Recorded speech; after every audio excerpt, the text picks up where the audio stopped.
We are back live, folks.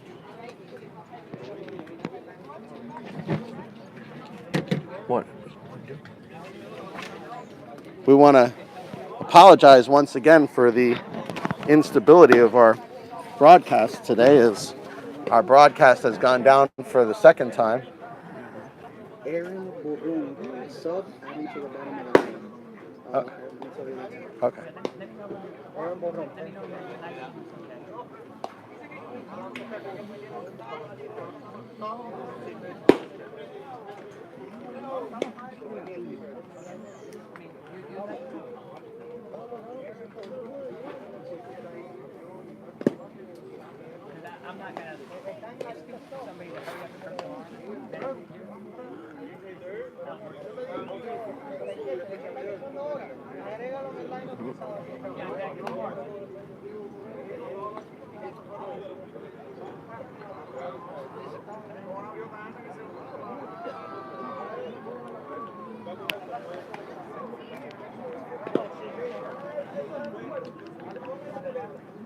Screen's frozen.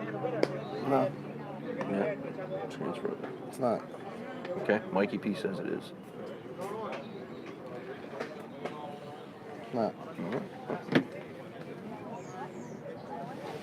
Restart your app. I just did. I just restarted the whole thing.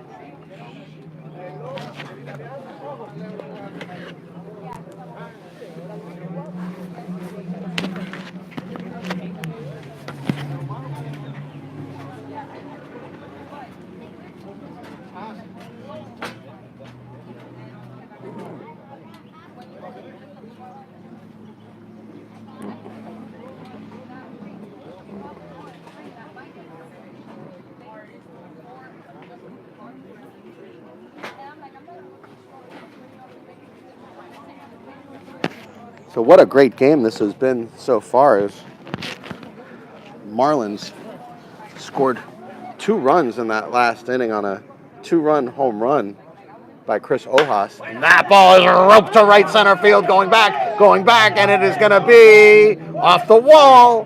Rounding second, on his way to third. It's going to be another triple, Justin. Abel Alfonso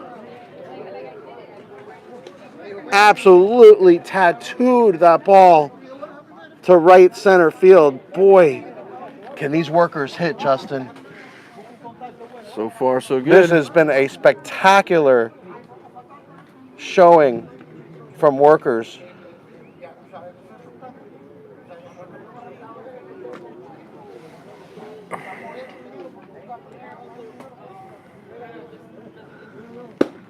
Big sweeping curveball from Campagnoli as Mavigro Alfam, now the batter.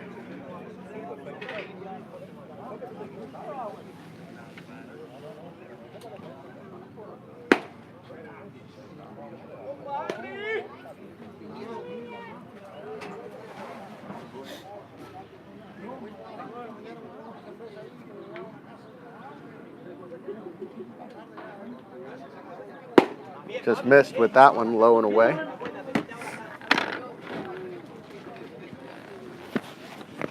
It has been a challenge, to say the least, getting and keeping the broadcast up today, but we are doing the very best we can. We want to thank everybody for working with us and continuing to tune in to today's game.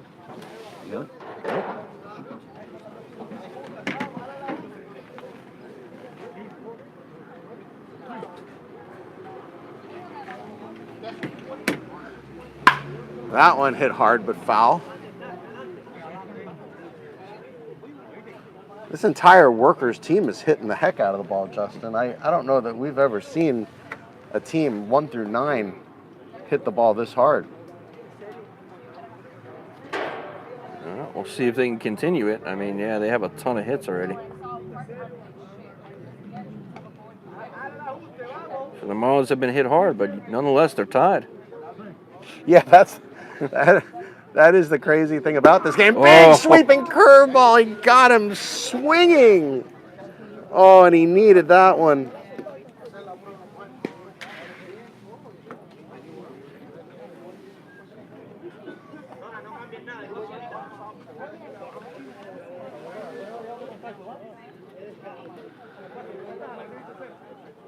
There's the curveball again, and Ronald Diaz, the pitcher who started the rally in the last inning, singled and scored in the third, now the batter.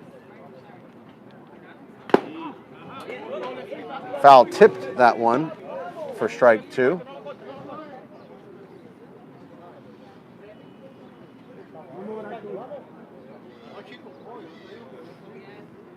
No. And Diaz gets that one far enough. Yes, he does. It'll be a sac fly for Ronald Diaz, who hit that ball pretty far to center field. And it gets the run home, and Workers now take the lead.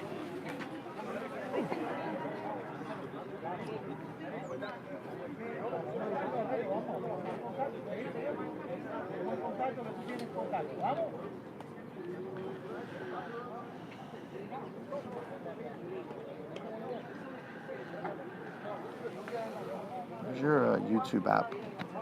I don't have a YouTube app. Oh.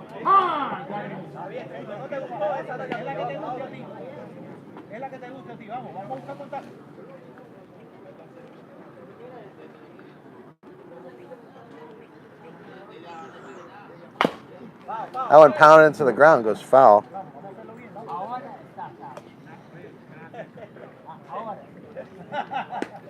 Antes, ¿quién sabe? ¿Quién sabe? Posiblemente sí, posiblemente no. Doug Geffner getting a workout on his Spanish today.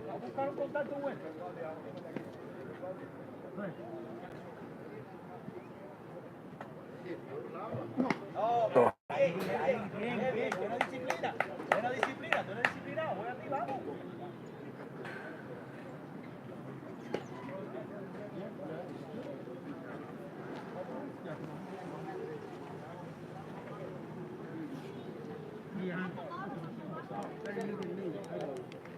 One, two.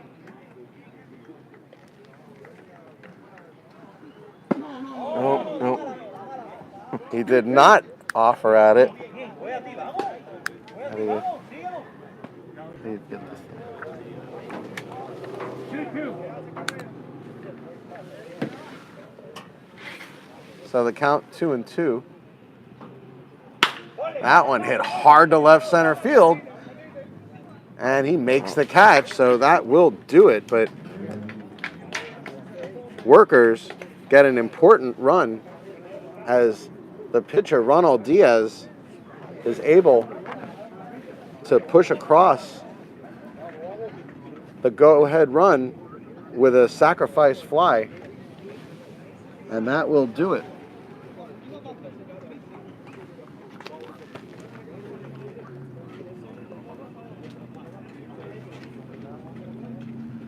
So Workers take the lead 5-4. We go to the bottom of the 4th inning. And you are watching AUBL Miami Baseball on the South Florida Broadcast Network.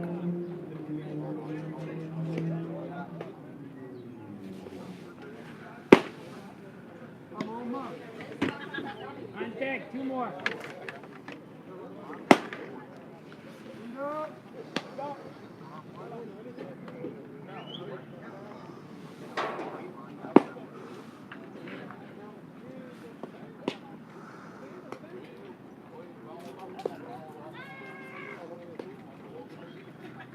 We have had some production issues and challenges today, and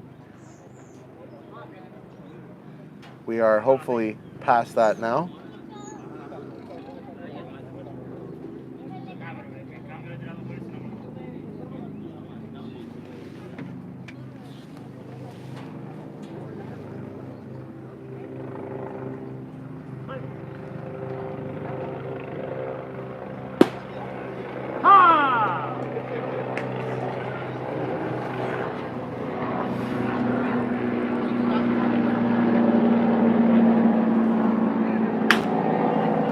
That's going to drop. And that's a base hit to left center field. So Borrell gets a base hit. It's going to bring up Leo Rubio.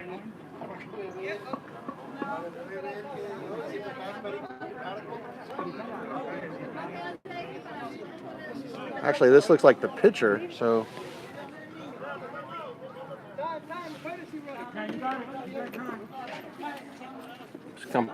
my apologies, as that was Leo Rubio that got the hit.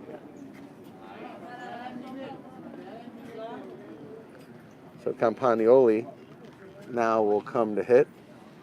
Campagnoli struck out in the second.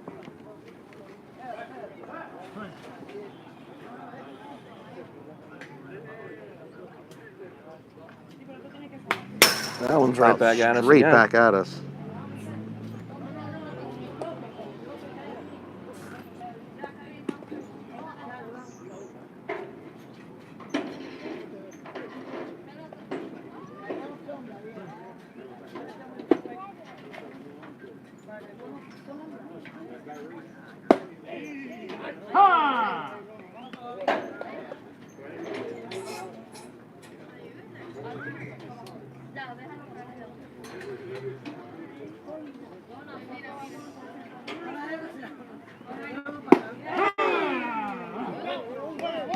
Caught him looking.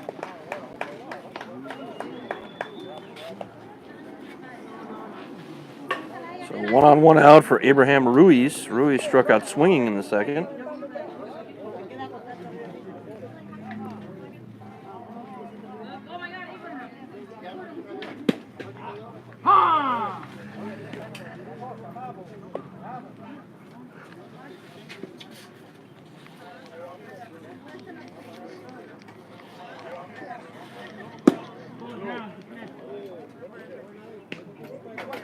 Just misses on that one.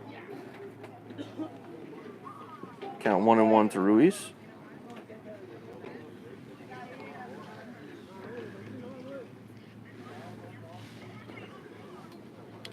Sun has been peeking its way in and out of today's game. Fastball up and in, able to lay off that one.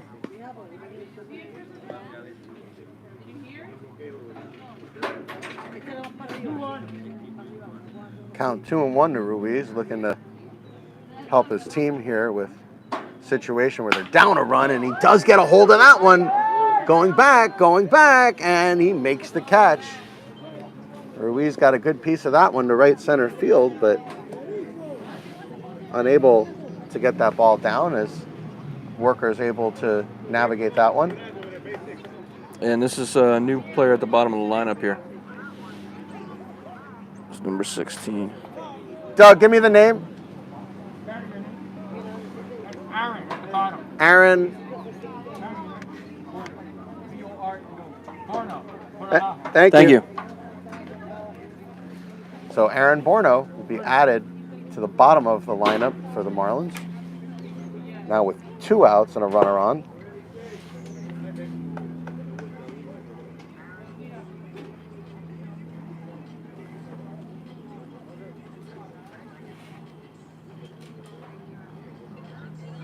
Oh, he hit him. He caught him, so Borno's going to make his way to first.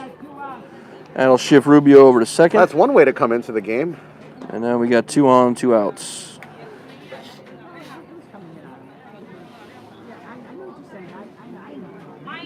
So Alvarez going to look to get it.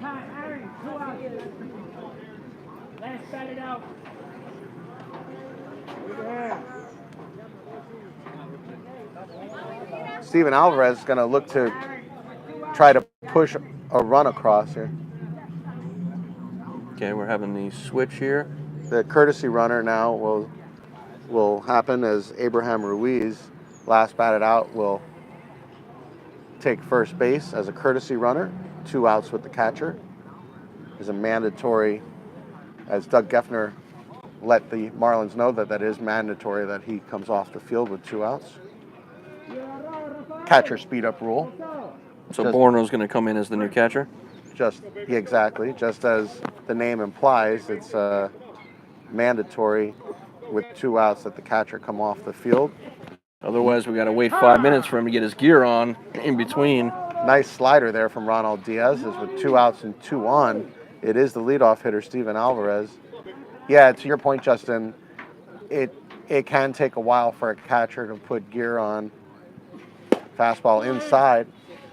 And what that rule essentially does is it keeps the pace of play for the game. You only get 3 hours to play, so why waste any of that time? We do also have that 2-minute in between innings rule.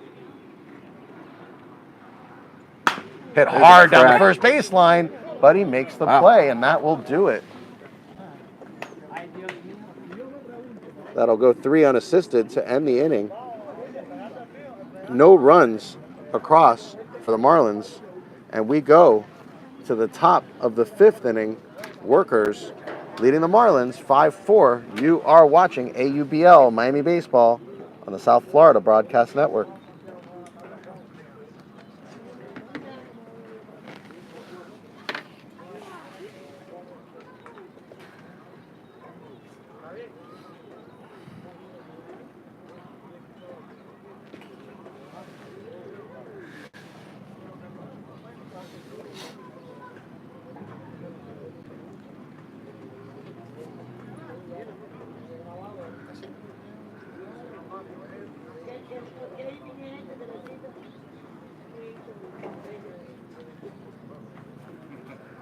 And a wave to the crowd there.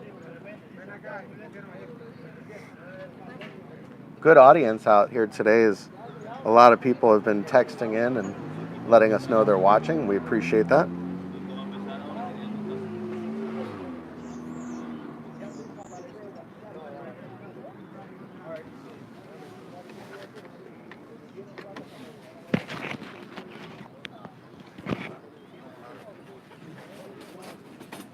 So as we said, the new catcher for the Hialeah Marlins is Aaron Borno.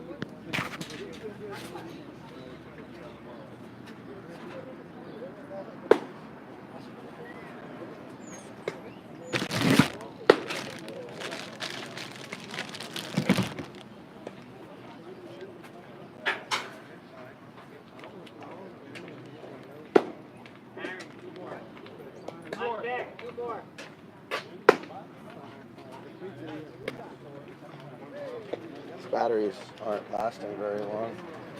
No. I mean, we're in the 5th inning. Mm-hmm. I'm on the Just 3rd starting. battery, and I'm on the 3rd battery. Yeah. Well, these new ones just... And I'm also switching them early because I don't want to use the phone battery. Because if it goes to 20%, it'll come on the screen, 20%, and then it messes up. So here's the manager of Workers, Santiago Narciande, who struck out in the 1st and tripled and scored in the 3rd.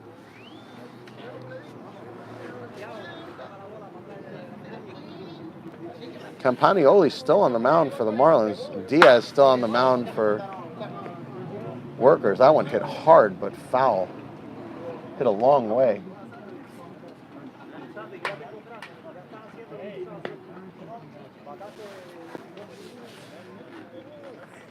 You know, Justin, I don't know if I've seen another team in the league hit consistently top to bottom the way we're seeing Workers hit today.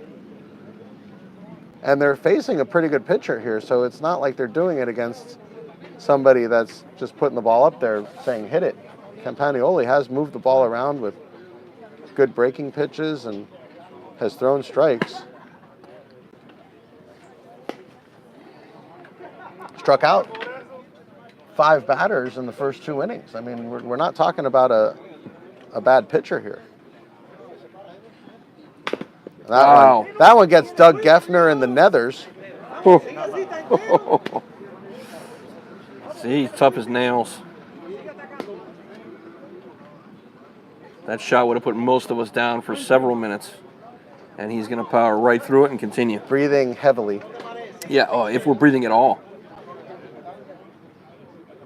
There's a beautiful changeup in for strike 3. He struck him out.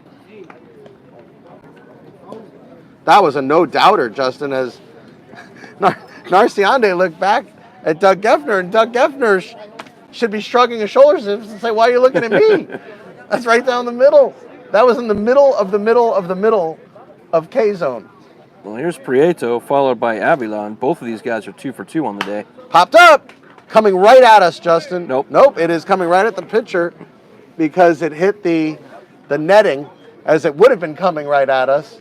It was a little bit odd to see the pitcher catch that, as we could see off the bat. It did look like it was going to come right at us. But the netting here does bring the ball back into play.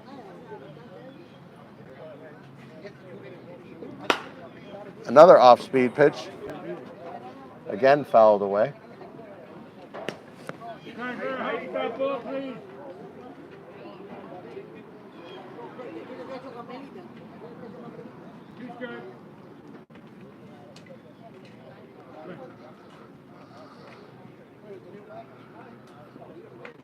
That one popped up out of play. Again, hitting the netting. Yasmani Prieto singled in the first, tripled, and scored in the third. Also had an RBI. He's had a busy day so far. Curveball hit hard. Going back, and he makes the catch. They were playing him deep that time, Justin. We were prepared. They learned. Well, here comes Avila up with 2 outs, and he's the only other player with 2 hits on the day for the Workers. Yeah, he singled in the first and singled in the third, was eventually erased in a double play, but has hit the ball well so far.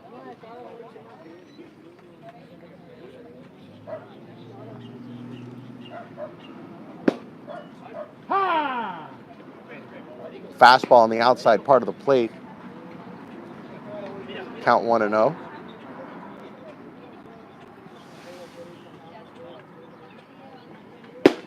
Nice breaking pitch on the inside part of the plate. Moving the ball around nicely is Campagnoli. Unfazed by all the hits that Workers have put on him. You know, it's a testament to his stick-to-itiveness and fortitude. That one hit into the ground. Chopped. Pitcher's going to have to cover, and he does. And that will do it.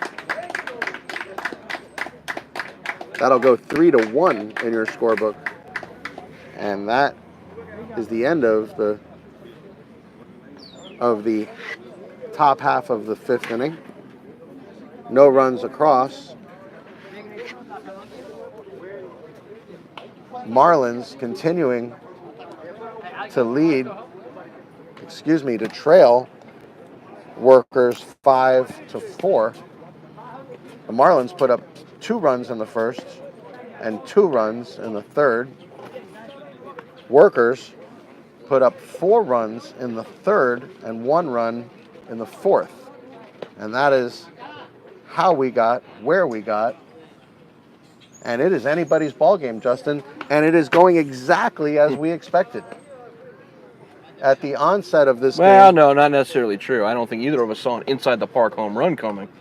That was crazy. Maybe the logistics are a little bit different than what we expected, but the score and it being a close game and being a tight game is exactly what we expected. We expected a 1-run type of game, and we have gotten it. And we expected a back and forth game. We had the Marlins jump out to an early lead, Workers come back and take the lead. Then the Marlins came back and tied the game, and now Workers have come back and taken the lead again. It has been that type of game, which is exactly what we expected today. It's been a very exciting game. Absolutely. You can't argue with the action that we're getting here today. Not at all. We've seen an actual home run. We've seen an inside the park home run. And even some of these singles, I mean, the contact that's being made, they're just cracked out there. And also the pitching's been good too. So it's not like we're looking at two terrible pitchers that are getting racked. No, absolutely not. It is two good pitchers that the hitting has just been that good. Pleasure to watch games like this, I will tell you. For those of you watching this game today, we hope you're enjoying it as much as we are here. And here's Jose Cepeda. Cepeda, one of two Marlins with 2 hits on the day. Cepeda's had a real busy day. Doubled and scored in the first, and singled and scored in the third. So he's already scored 2 runs today.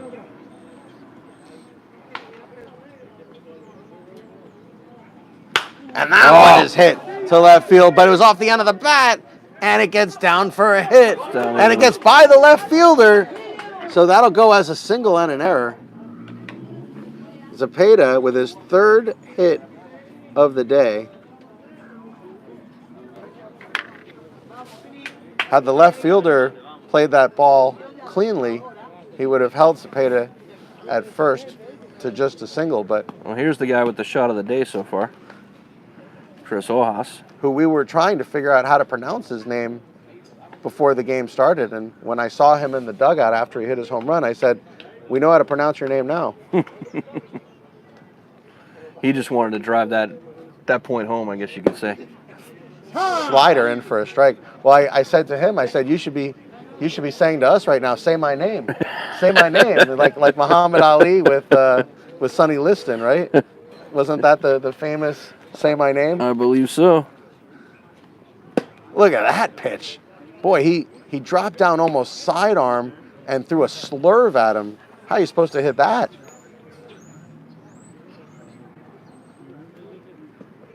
Well, give Diaz credit for going right at Ojas after the home run in the last at bat. Runner goes. He's going to have to go back.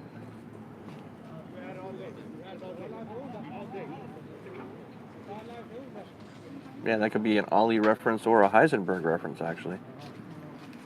To say my name. Heisenberg much more recently, obviously, than Ali's famous quote. Well, Ali's was great because it was during the fight, and he said it over and over again as he was pummeling Liston in the face. Liston kept calling him Cassius Clay.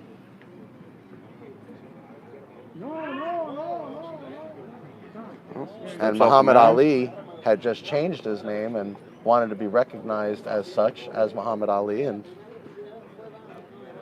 as he was hitting him, continuously saying, say my name.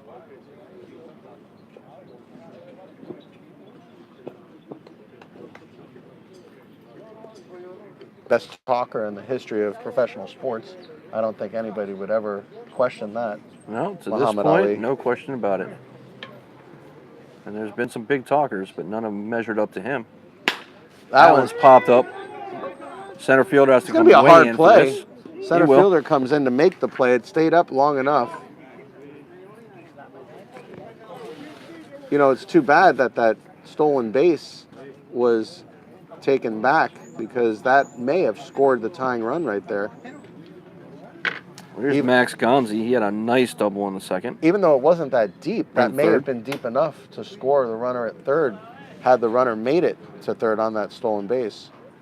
And the third base coach let him know that he had it. He had it all day, he said.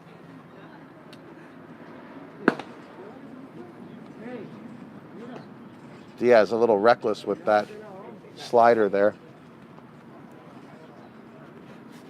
Wilder Thorndike telling him to keep that shoulder in, which he does, and fires a fastball.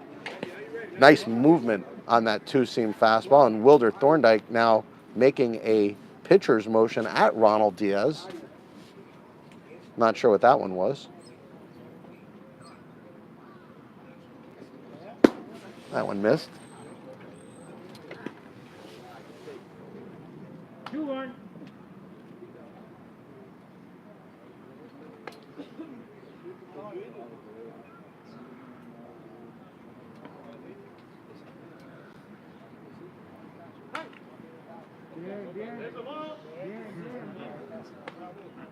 Facing Ronald Diaz, Justin, is like trying to grab that bar of soap in the shower that you just can't get a hold of because everything is moving, everything's going into different places and different parts of the plate. Even his Runner goes fastball. again. Here's the throw to third base, and he's got him Oh. and he's safe! An unbelievable slide! Are you kidding me? What a slide! As he slid up short, let the third baseman swipe his tag across and then went into third after the swipe. That was spectacular. Unfortunately, folks, you were not able to see it on your screen because that is the one part of the field that is cut off on our camera. But I will tell you, you will never see a better slide. He was out by 3 steps, Justin? Yes, he was. Wilder Thorndike fired a strike to the third baseman, and somehow Jose Cepeda maneuvered to be safe at third. I think if that happens 20 times, he's out all 20. I don't know how he was safe on that one. But if you recreate that scenario 20 more times, I'm sure he's out all 20.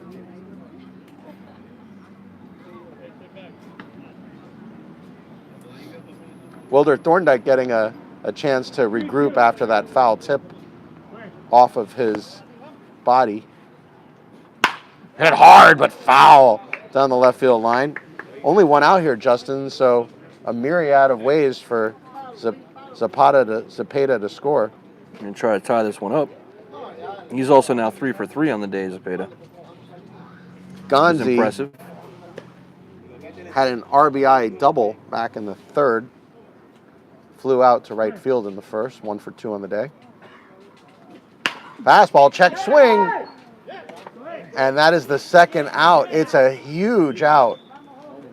It's a huge out. Not only do they get Gonzi out, but they get the second out.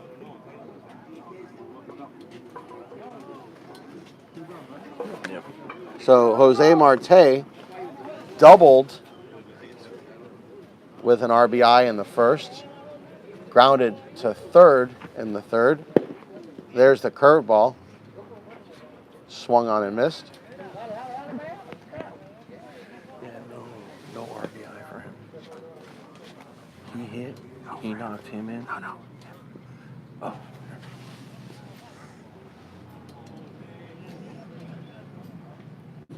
Fastball in for a the strike. outside, wow. That is a pretty pitch right there.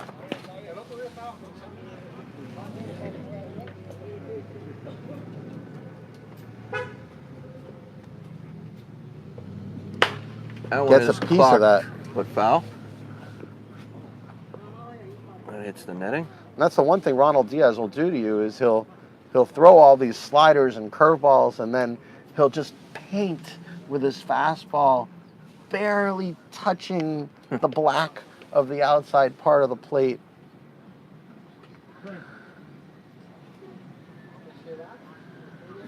Did it again! In for strike 3! He struck him out. We could see it here. We knew.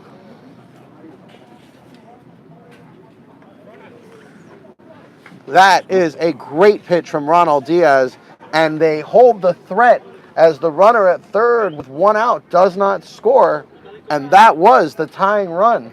That was a huge situation that Ronald Diaz was able to get out of. No runs in the 5th. We go to the top of the 6th inning. Workers leading Marlins 5-4. You're watching AUBL Miami Baseball on the South Florida Broadcast Network.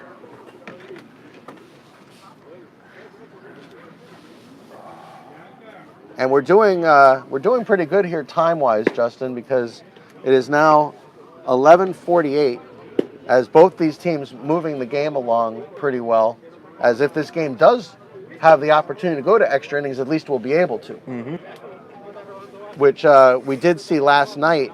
The one game in AUBL Miami, which took place last night between the Dadeland Indians and the TBT Black Sox. The Dadeland Indians won the game 1-0 on a Texas leaguer in the 11th inning. So that's the great thing about finishing early, is you do have the opportunity to play extra innings.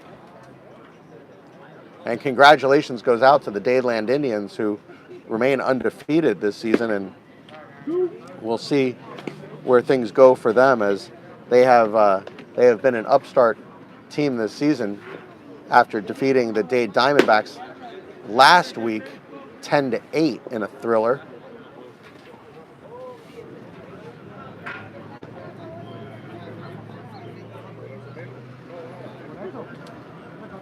That is back-to-back wins against high-quality opponents for the Dadeland Indians. So the secret is out on the Dadeland Indians.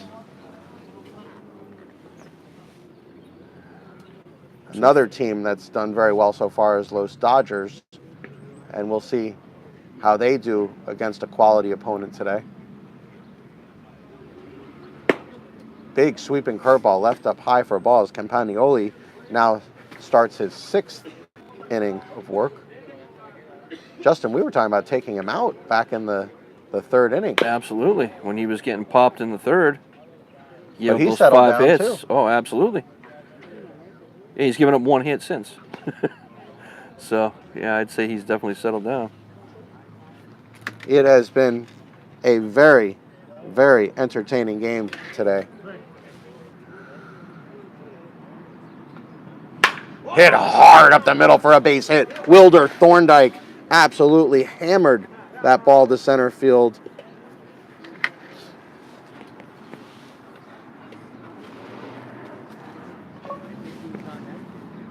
So Rafael Rodriguez 0 for 2 on the day, grounded to short in the 2nd, flied out to center in the 3rd. Are we going to see some small ball, Justin? They're up by 1 run. You think they may try to move Wilder over, or are they going to trust in their bats here? I think they're going to trust in their bats. They've made solid contact today. And they do make contact, and that That's gets into gonna left get down. field. That'll be a base hit. A solid single for Rafael Rodriguez, now 1 for 3 on the day. And that'll move Thorndike to second base. Abel Alfonso. And Abel Alfonso, the only Workers batter with a hit since that 3rd inning. Which was quite a hit. It was a triple. Absolutely. And he came around to score. Who ended up scoring on a sacrifice fly. Yeah, it was quite a shot.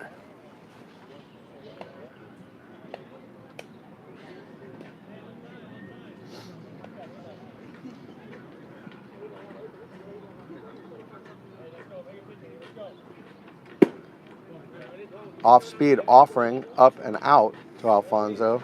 Huge situation here. And Justin, if he lays a bunt down, he may be able to get in safe, because they are not playing him in to bunt here. Although this is an absolute bunting situation. 1st and 2nd with no outs, up a run. This is as much of a bunting situation as you'll see. The only difference is that one foul. The only difference between what would typically be a bunting situation and this situation is, as you get to the bottom of the lineup, Mavigro Ofam has struck out twice. So I don't know if you want to set up a bunt with someone who's already struck out twice. So that may be the reason they are not bunting right now.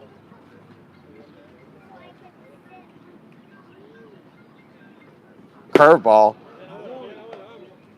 The curveball was around his eyes. He could see it pretty well, but swung right through it.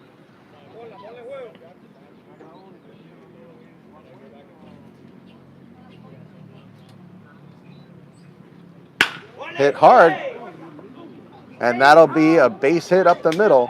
Here comes the play at plate, and there'll be no play. Bases are now loaded for Ofam.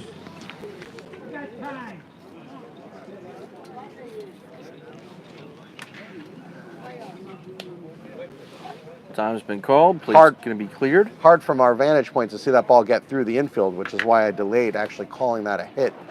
It was hard to see whether the shortstop was going to be able to come over and make that play and maybe even a double play. But the ball did get through the infield for a base hit. And Abel Alfonso now 2 for 3 on the day.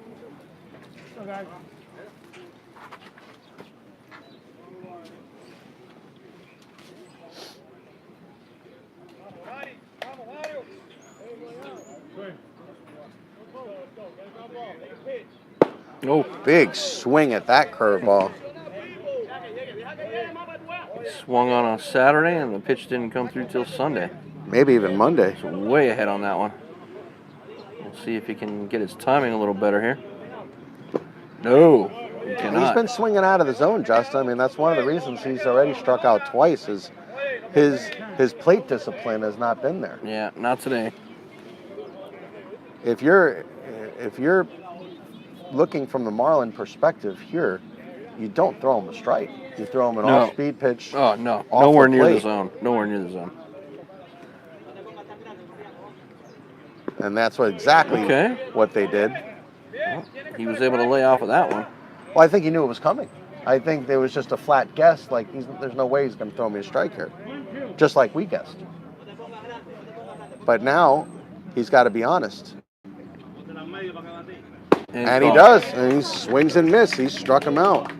So that is the first out of the inning. But, you know, I got to tell you, Justin, that's better than hitting into a double play. Absolutely. You know, a strikeout is not the worst scenario there when you have bases loaded. Yep. And Ronald Diaz, who so far has had a great day, singled and scored in the third and had a sac fly in the fourth that scored the go-ahead run.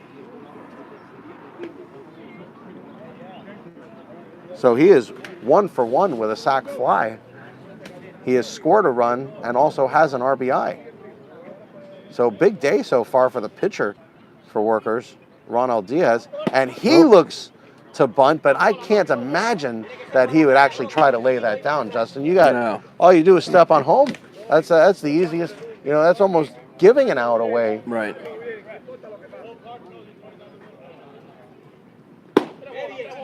Wow, is he going to try and work a walk here? Is it 3-0 already? My goodness. Ronald Diaz has had quite a day. The corners are in. Second and short halfway. He's looking, and he does draw the walk, which brings in a run. Unbelievable at bat again for Ronald Diaz.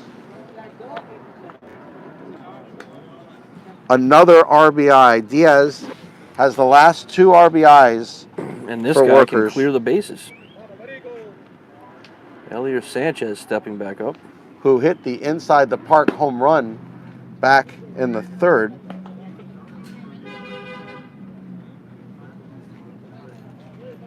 Hard to play too deep here because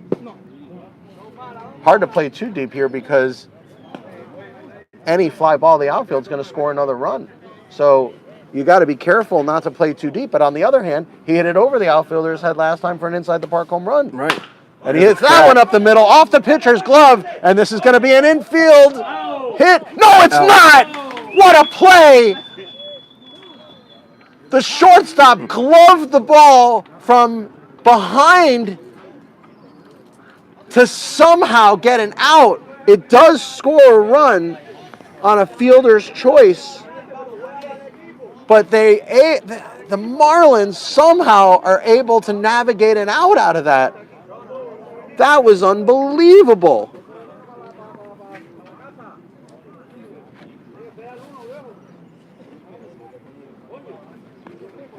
The shortstop had no chance. That ball is smoked to left field, and he makes the catch. That will do it. And we'll talk about that play again in just a moment, but So it's 2 more runs come around for the Workers. that is 2 runs and they 2 big extend their runs. lead now to 3. And it is now 7-4. We go to the bottom of the 6th inning. You're watching AUBL, Miami Baseball, on the South Florida Broadcast Network. But Justin, let's talk for a minute about that play we just saw, because I still can't believe what I just saw there. It was a ricochet. The ball is hit and bounces once towards the pitcher, who gets a glove on it. The ball is then redirected into the shortstop area. The shortstop has to double back because he's going to where he thinks the ball is going to go. The ball deflects off the pitcher, and now the shortstop has to go back from where he came, and somehow, with his glove hand only, scoops the ball backwards And pitches to the second baseman. at the second baseman and fires a strike. That could have been a disaster. Yes. If that ball is not a perfect scoop, it goes into right field, and not only is the runner safe at second base, but we're looking at another run scoring. That could have been a disaster. And somehow they were able to limit the damage, the Marlins, with a spectacular play at shortstop. So Workers now lead 7-4.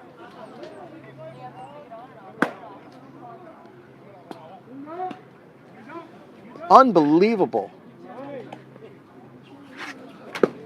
Marlins now need to put some hits together against Ronald Diaz. Burrell, Rubio, and Campagnoli will be the hitters. Only one hit between them so far today, so they really need to get something going here. Yeah, Burrell 0 for 2 with a strikeout and a grounder to third. Rubio a single and a ground out to third, and Campagnoli has struck out twice today.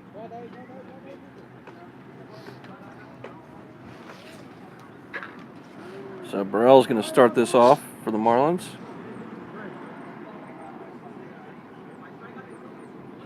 Ronald First Diaz pitch swinging. back to work, Foul. and it is a foul ball. That ball hit very hard, but foul by Burrell.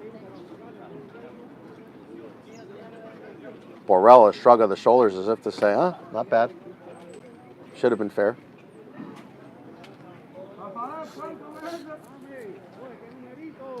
What a great game this has been. If you're just joining us, folks, where have you been? This game has been back and forth with great action. We have had great pitching, great defense, great hitting. And it has been a pleasure to watch this game today. Nubbed, foul. Diaz tried to quick pitch him there.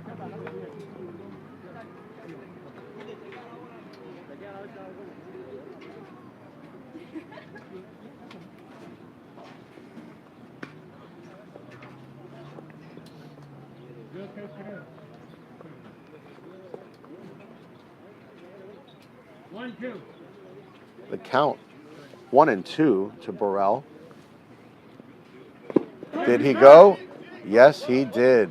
And Thorndike gets in the baseline to make sure that Burrell does not make his way to first base, and Burrell abandons his position, and that is one out.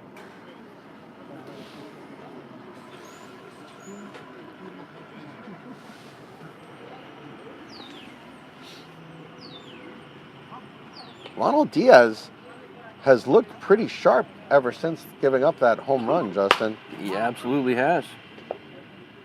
Against a good hitting Marlins lineup. And that's what an experienced veteran will do. You know, the pitchers that have more years under their belt a lot of times are able to have a short memory, shake those types of events off, and just get right back to work. And Ronald Diaz has pitched very well. And look at that, same pitch right on the outside part of the plate. There's no way to swing at that because it's starting off outside and then just bending its way barely over the outside part of the plate. And look at that pitch. He struck him out. Ronald Diaz in total control right now. So Raul Campagnoli Comes back up. He struck out swinging and looking so far. And all of a sudden, Ronald Diaz has 8 strikeouts.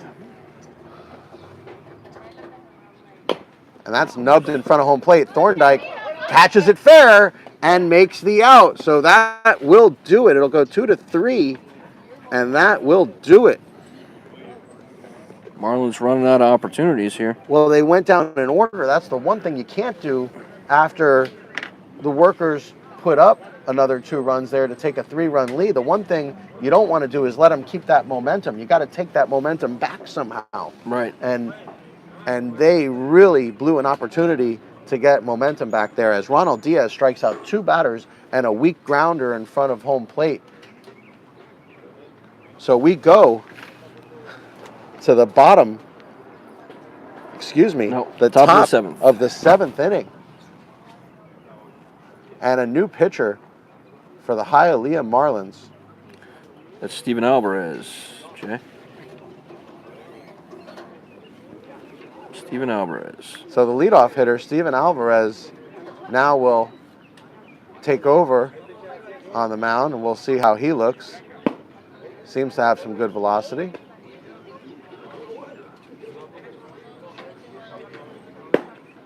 But then again, he's also taking 2 giant steps before throwing the ball, which he won't be doing once he starts pitching. We'll see how he does once he starts pitching from the rubber.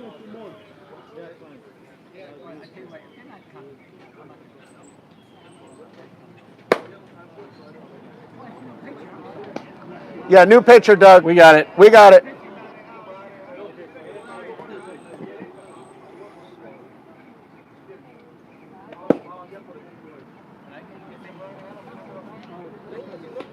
Doug Effner had called out 2 more pitches when Alvarez actually had right before 5 he more realized pitches. it was a different guy. You get 5 pitches in between innings as a continuing pitcher. You get 8 pitches as a new pitcher. So once Doug Effner realized that Alvarez, the left-hander, had taken the mound as opposed to the right-hander Campagnoli, he awarded the extra warm-up tosses. So Workers will go to work here in the top of the 7th, and this is Yasmani Prieto. Is it? Okay.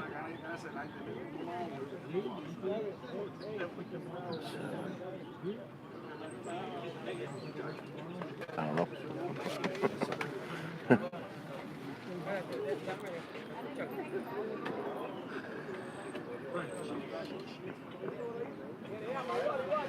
You missed their fielder's choice here.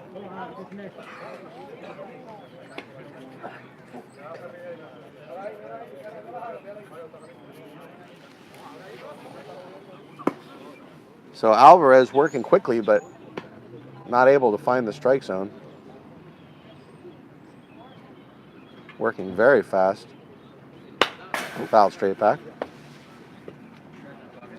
We like to use the expression pitching like his hair's on fire, as we've used in the past with different pitchers at Miami-Dade College.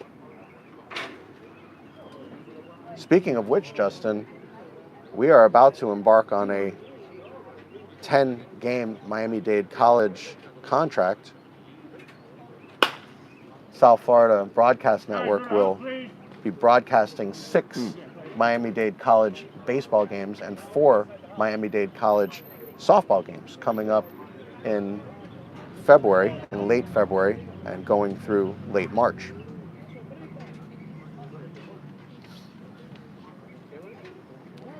South Florida Broadcast Network will also be working very closely with the High School Baseball Network to broadcast Game of the Week for the High School Baseball Network, and working on a partnership with the High School Baseball Network and Anthony Utariello. Of course, we've done many high school games over the last few years. That one ripped to center field. That's going to be a base hit. That's his 3rd hit of the day.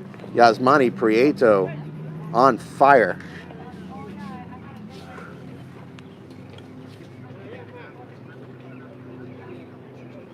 Unfortunately, Justin, we will not get to see Padron the pitcher No. that his hair was on fire because he was a one and done, Yes. and which we knew because of all the scouts that were there. Absolutely. You know, it's something when there's 6 radar guns within a 3-foot span. And a bunch behind of home plate. major league people sitting with us in the broadcast booth. And he does bunt, so the number 4 hitter, Adel Avila, who is 2 for 3 on the day, looking to bunt. I don't know if I'd want him bunting here, Justin. You got your number 4 hitter who's got 2 hits already. I think you let him hit. He did bunt, and there's a lot of signs being given over there at third base. But that bunt looked more like a bunt for a hit. It didn't look like a sacrifice.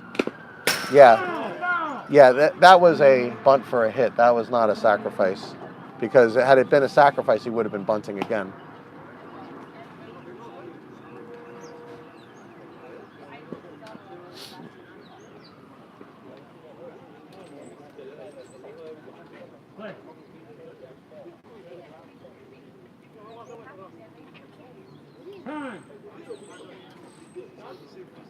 The sun, once again, has peeked its way back behind the clouds here as we have been in bright sunshine and dark clouds back and forth all day today. This game now 2 hours old.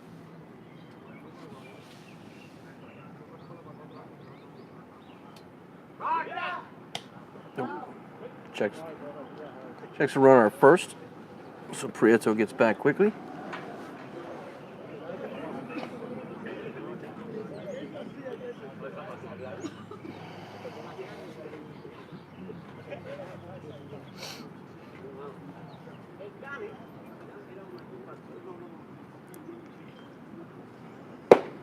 And for strike 3, he struck him out. 1 out in the inning.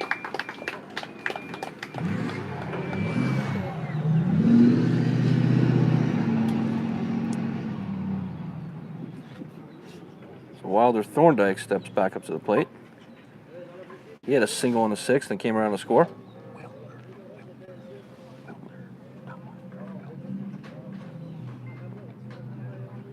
Fastball outside.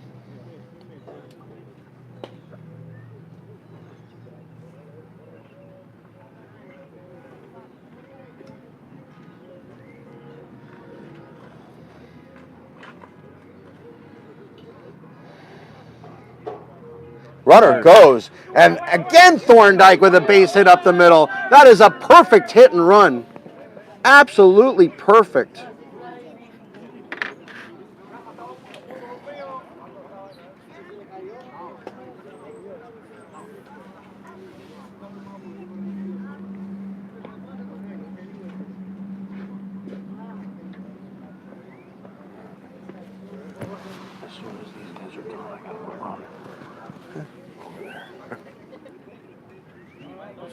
Open earlier. So here's Rafael Rodriguez stepping back in.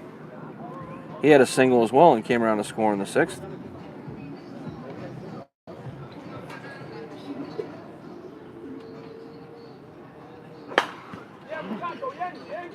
Fouled back.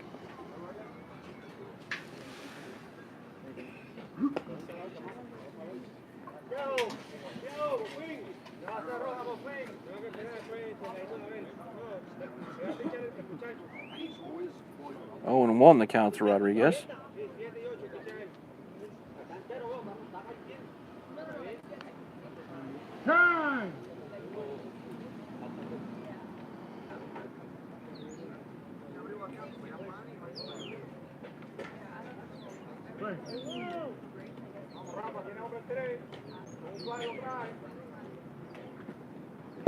Big swing and a miss for Rodriguez.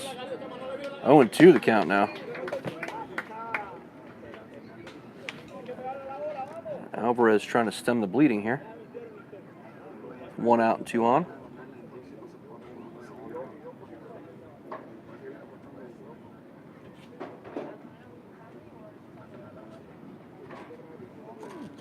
That one hit hard up the middle, but right at the second baseman. Well. Second for Double 1 play. and back to first, a double play, and that will do it.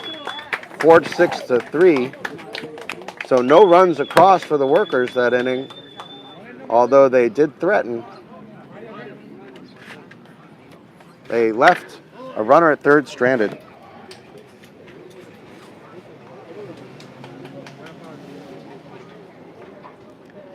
Score still 7-4. We go to the bottom of the seventh on the South Florida Broadcast Network. Question. I got a new pitcher, but the old pitcher is going to stay hitting. Can that be possible? Yeah, the hitting has nothing to do with fielding. Okay, Yeah, he was always hitting. Yeah, But the new pitcher is not going to hit. he doesn't have to. Okay. Jay, is that Juan Alvarez? Juan Alvarez? Who? Pitcher, the lefty pitcher? The their guy? Steven Alvarez. Oh, Steve, okay. Okay. Juan Alvarez used to pitch for the Marlins. Oh, no. No, I coached with him at Red Berries many years ago. No. And yeah.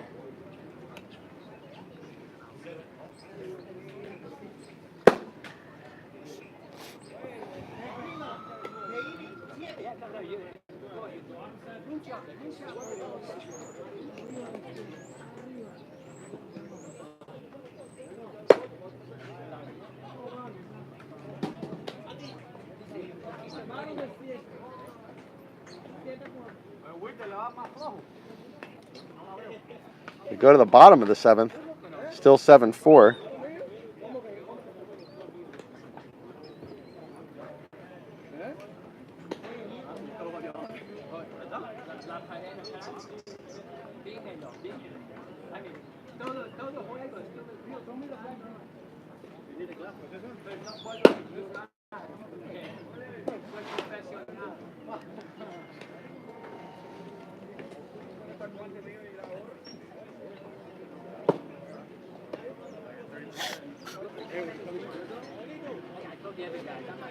Once again, the sun has peeked behind the clouds here,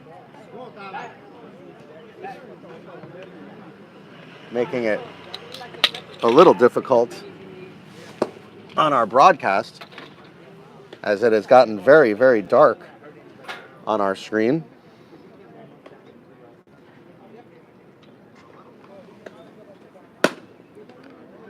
New pitcher. Wilder, who's the pitcher? Who's the pitcher? Mario Fernandez? From Miami Christian? Mario Fernandez. I thought I recognized that motion.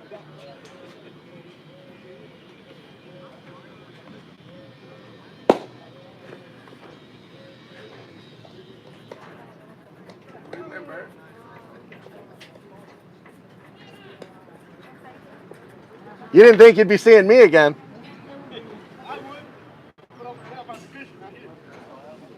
Jay, I never gave you the hitter after me, his jersey number 16. What's his name? Aaron Bourne. Yeah, no, I got him. Thank you.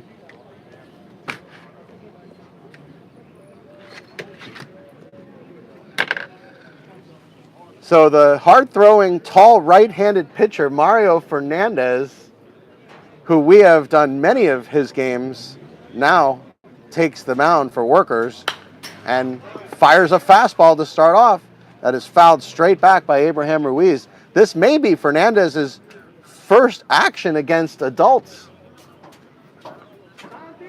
And we have not seen him face adults yet, so this may be his first adult action. Curveball in for a strike.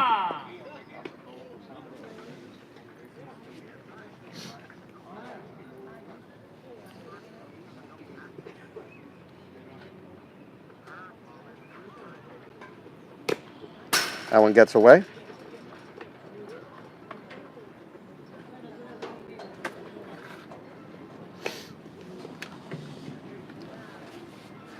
Getting a little bit brighter here, and we hope the sun comes out a little bit to help our viewers see the game a little bit better. And that one hit up the middle. And the ball is booted. It'll go into center field for a base hit. You can give Ruiz a hit on that one, as the shortstop had a long way to go to make that play. I'll give him a hit in my book. And we'll wait for the official score, and the official score does say it is a hit. So Abraham Ruiz gets a hit.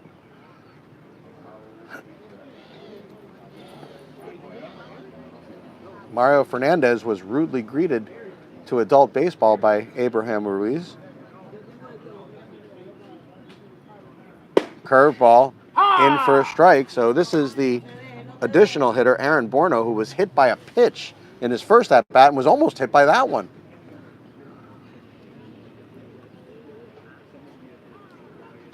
That curveball away and low.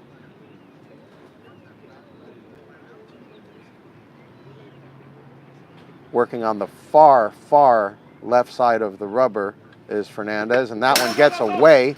This will get Ruiz to second base. That'll be a wild pitch charged to Mario Fernandez.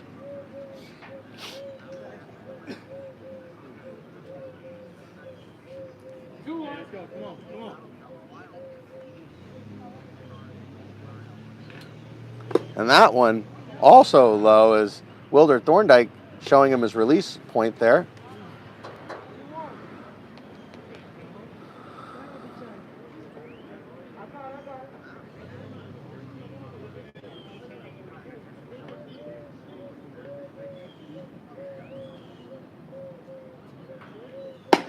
Low. That is ball 4.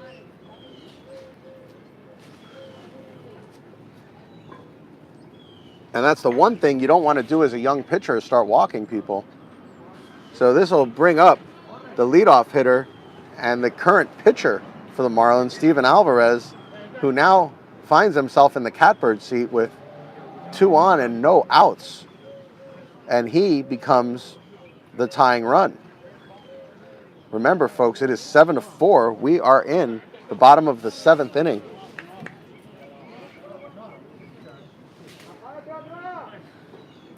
We are 2 hours and 10 minutes into this game.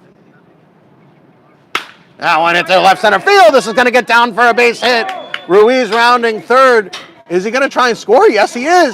Here's the play at the plate. He's going to be safe at home. He is safe at home. Abraham Ruiz scores the 5th run, and here comes a play at third base, and there's no one covering the bag.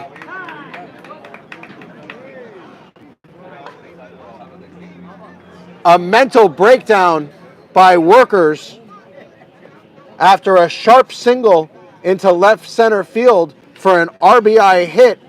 It is now 7-5. The go-ahead run is now at the plate in the form of Jose Cepeda, and Cepeda is 3 for 3 on the day. Marlins coming right into the middle of their lineup here.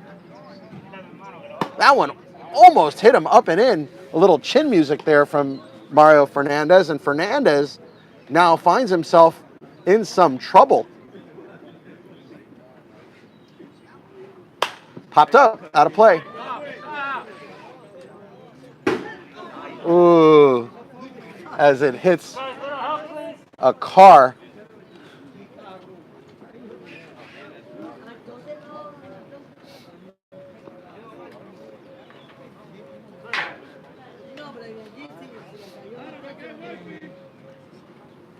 Big swing and a miss at the fastball.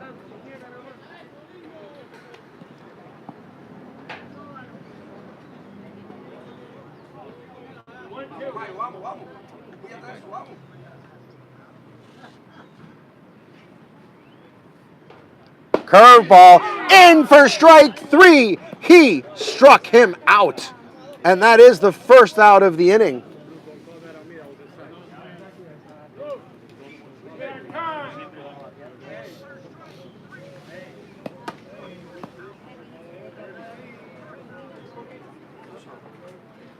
Cepeda disagreed with the call from Doug Geffner, but did so in a very nice way. So Geffner not looking to toss him there. And that one hit to right field. This is going to score a run, and it gets down for a base hit. It is now 7-6.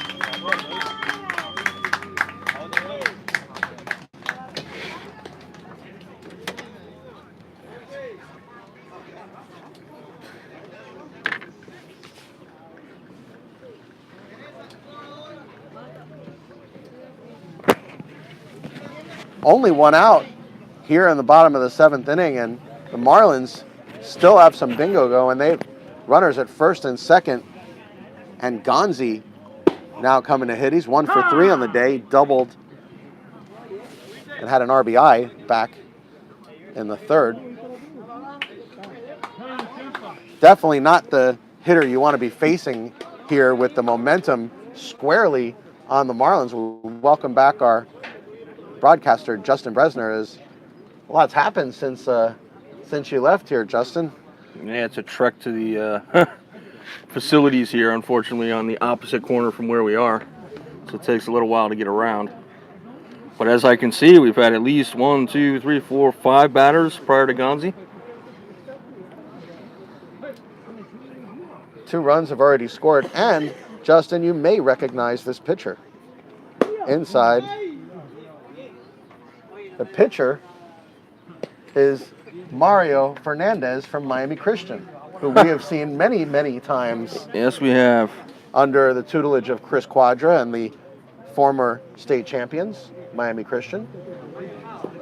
Nice to see Mario getting to the next level with us. Who came around? Okay, got it. That's it. Yeah.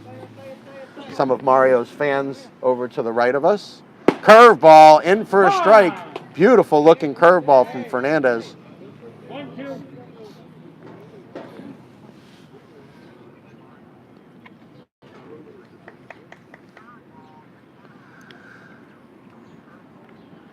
As Fernandez's fans recognized us straight away. Obviously, we've done enough Miami Christian games to know everybody. Runner goes. Runner from second goes to third, which is Alvarez, and that pitch was right at the letters and was called a ball.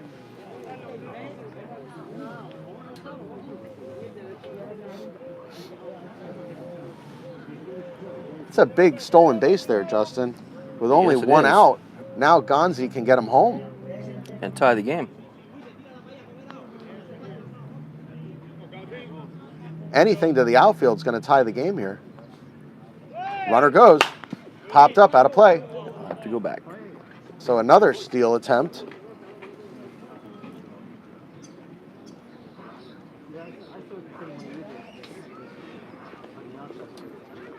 It's been quite a game. Back and forth. Lots of momentum shifts.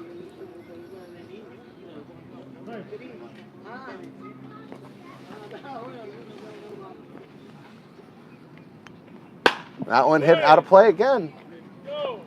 Got a good piece of it, but a little behind that fastball from Mario Fernandez. Fernandez challenging these Marlins hitters. He just doesn't know any better. That's how he pitches. Well, it's how he pitched at Miami Christian, but I don't know that you can get away with the same thing. And he's going to be safe at second. So the runner, Ojas, just took off, testing what Mario Fernandez would do in that situation with a runner at third and only one out. And there was no reason to let that run score there, so he waited and allowed the runner Ojas to get in safe at second base, and now there's a base open. Curveball in for a strike. And that is strike 3. He struck him out. The one thing that Gonzi tried to do there is influence Doug Geffner by telling him it was high before Geffner had called the pitch. And that's usually not a good idea, Justin. No, and he's been doing that all game, actually. He's been calling balls before the umpire has a chance to make his call. So, as we see, that doesn't hold water. Curveball in for a strike. Geffner's not going to let some yapping in his ear influence how he calls his game. Marte is 1 for 3, had an RBI double back in the first inning. But also, Doug Geffner, you got to give him a lot of credit because he's not looking to argue with any of these players. Nope. Another umpire may have engaged the players there in a fight for supremacy. And Doug Geffner, a well-schooled veteran of AUBL Miami, not interested in engaging. That one hit to right field. going back, and he makes the catch. That will do it. 2 runs across for the Hialeah Marlins, but Workers able to retain the lead. Workers lead now only 1 run. It is now 7-6. We go to the top of the 8th inning. You're watching AUBL Miami Baseball on the South Florida Broadcast Network.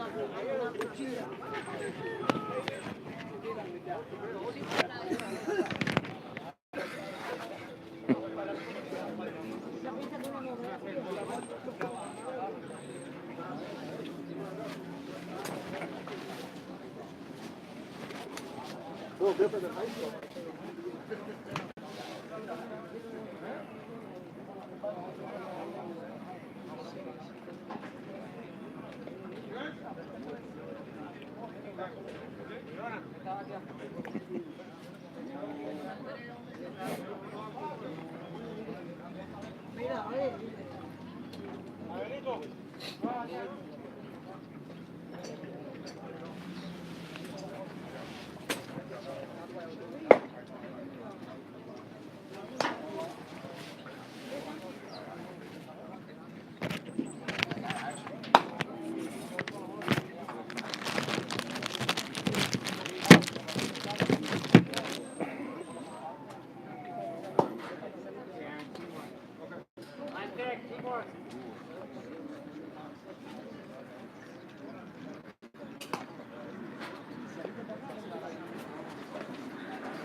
Bit rate starting to slow. Bit rate starting to slow. It's like not smooth like it was.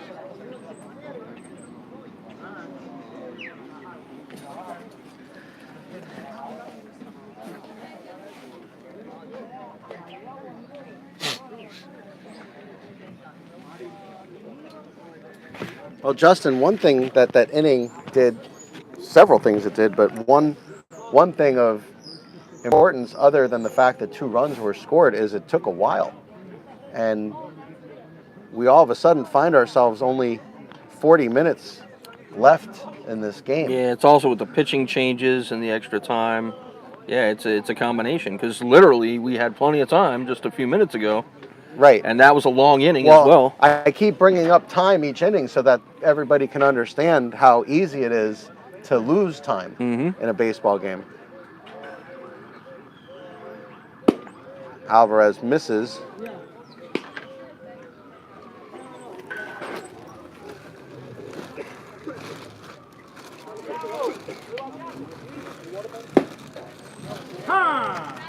Alfonso watches that one and going for a strike.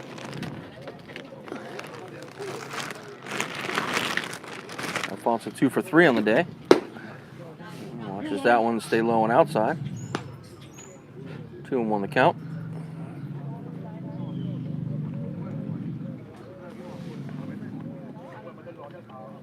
Oh, he gets hit. So Alfonso's going to take first on that one.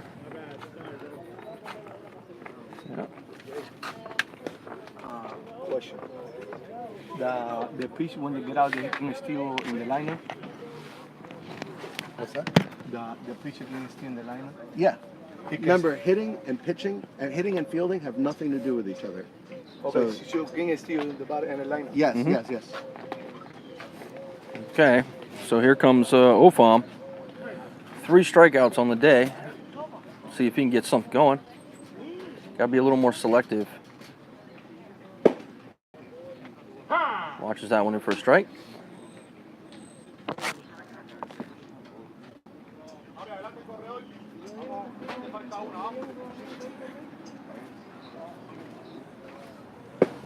Big swing and a miss.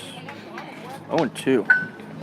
He's just not selective enough with his. Well, you know what? And his swings have been swings reckless here. too. He hasn't really taken swings looking to make contact. He's been taking swings looking to hit it home out. runs or to hit the ball a little harder. Well, he does have that lanky And there's another one. stature like Griffey And Jr. He foul tipped it into the glove. He struck him out. That is An 0 for 4 with 4 Ks, Justin, and that's a all rough of them day. swinging. Yeah, it's a rough day. That is a tough one, and especially in a team like Workers, where they're such a great hitting team, you wouldn't expect it. Yep.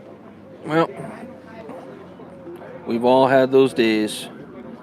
And, you know, like you said, chances are he'll shrug it off like the pitching, and he'll just let it go and move on to the next game. He's not going to hold on to this and say, oh, well, such a problem. His team might. They might. Yeah, they might prod a little bit. The manager, the manager may. Yeah. I don't know if everyone's going to forget that. You go 0 for 4 with 4 Ks. That's something that'll be remembered by somebody somewhere. Yep. On the other hand, it's very dependent on how the outcome of the game goes. If they win, I don't think they'll worry too much. If they lose, that'll be one of the points that they make. Yeah, that's the first thing. Right, the very first thing. we all hit the heck out of the ball and we lost. Except we had one issue. Big swing and a miss at a good fastball. Good velocity on that fastball from Alvarez.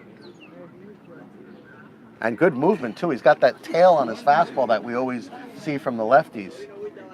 Ronald Diaz happens to have it as a righty, but we always see the lefty pitchers with that tail on their fastball.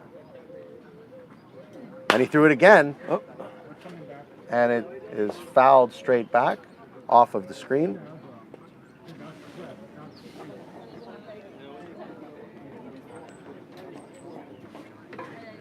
Only 35 minutes remain in this game.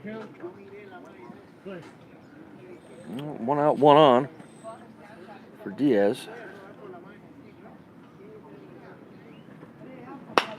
That one's just fouled back as well.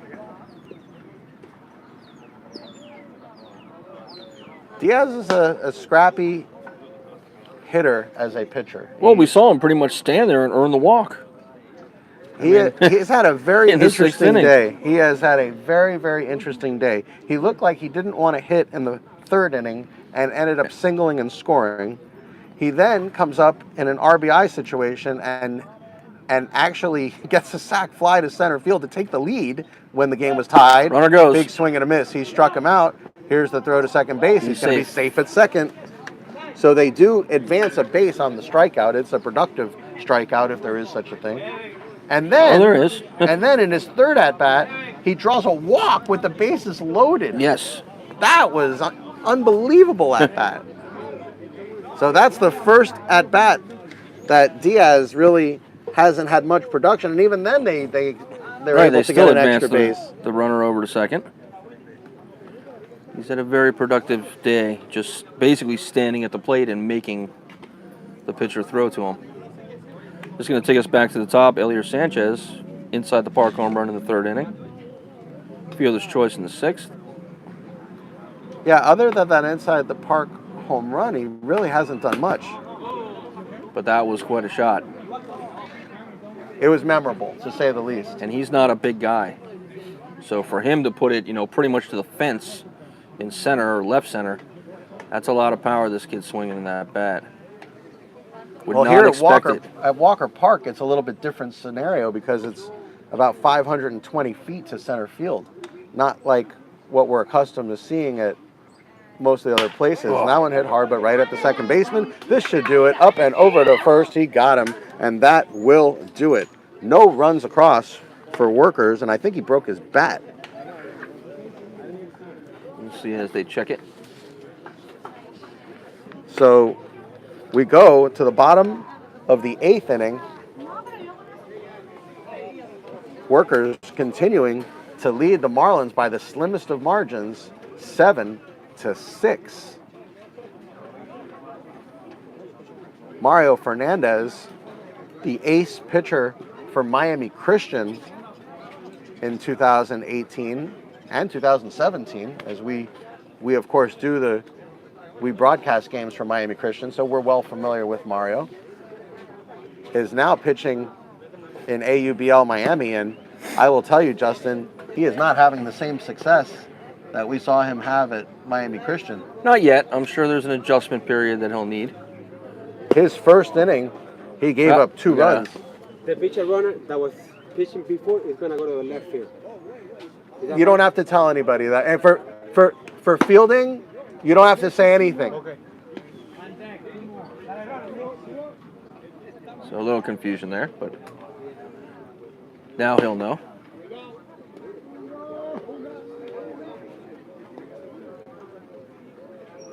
I guess better safe than sorry. He doesn't want to make a switch and then find out, oh, I was supposed to say something and didn't. Correct. So. And Whoa. And we always, with new teams like this, we'll always have a little bit of a process going through that with them learning, what the rules are. And, just to clarify for our viewing audience, there is nothing for a team or a manager or anybody to do when substituting anyone in the field. It's nice to know the pitcher, just so for our purposes we know who's pitching. Right. But that's not a rule. The only rule that applies to substitutions is in hitting. Hitting, correct. You must maintain your lineup as it is unless you substitute a player, and then if you like, you may add to the bottom of the lineup. So you may hit 10 or 11 or 12 or 15 or whatever, however many players come to the park that day. Correct. So this is Osvaldo Perel. Perel has had a quiet day so far. That one's left up high. Ball one. Was it the last one? No.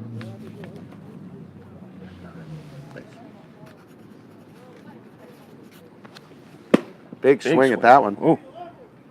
And a late swing. A Yeah. big late swing. He swung through right behind it. Marlins need to get something going here. At the very least, they need to put a couple runners on, and Oh, that what a pitch. curveball right down Broadway. Wow. They need to get some runners on, Justin, because the one thing you don't want to do is come into the ninth inning with your last three hitters coming to bat. Right. Fastball just missed. Little tail on that fastball, too.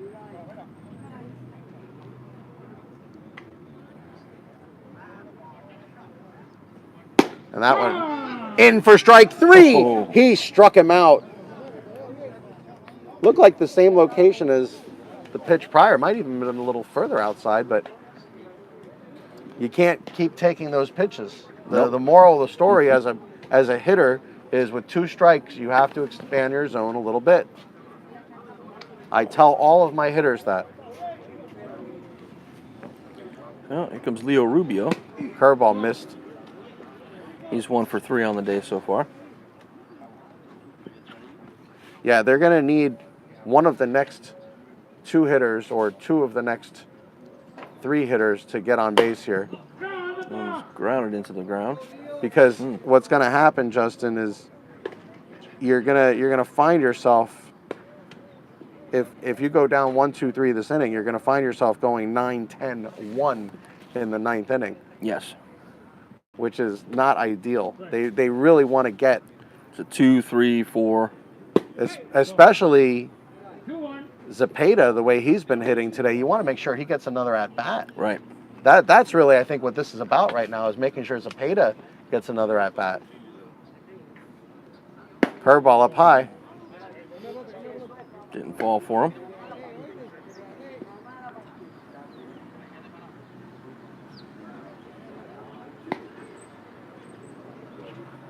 Doug Geffner going back to get the stray ball coming into your living room.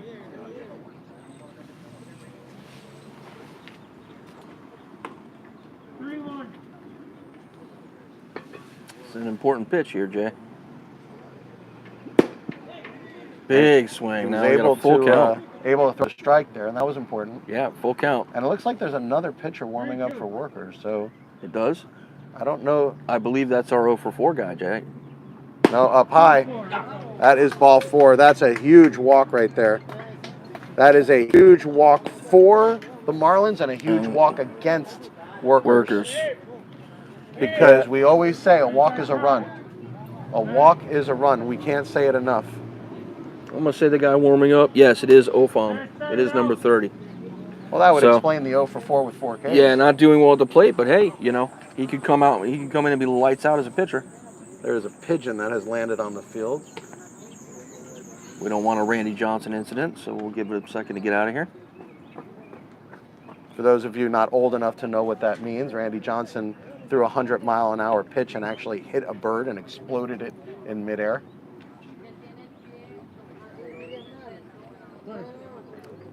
I don't think you're going to see a bunt here, Justin. No. Big swing Campagnoli at is the going to fastball. swing. He's also had a rough day. 2 strikeouts in 3 at-bats, and the only time he made contact, the ball just went in front of home plate. So he may be looking for a walk as well.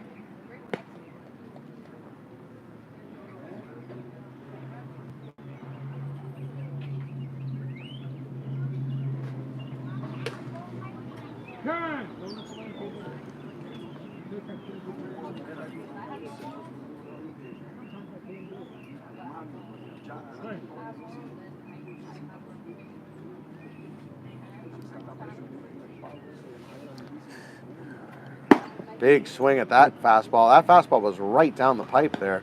That was a ripe fastball to be hit, and Campagnoli just couldn't catch up, which tells me that they may throw him another one. Say, here it is, hit it. Yeah, 1-2 the count. Again, Fernandez on the far left side of the rubber. And he does hit it! And he gets a base hit up the middle! And a big smile from Mario Fernandez to Wilder Thorndike, as if to say, I told you not to throw that. This is big trouble for Workers. This is a huge scenario. As Abraham Ruiz, who's 1 for 3 on the day, singled and scored on that last inning that Mario Fernandez came in and gave up the 2 runs, which we saw a little bit of a breakdown in the defense of Workers as well. So all of a sudden, Justin, we have runners at first and second with 1 out, down 1 run, and Abraham Ruiz comes out hacking. Look at that. He comes out hacking at the first pitch.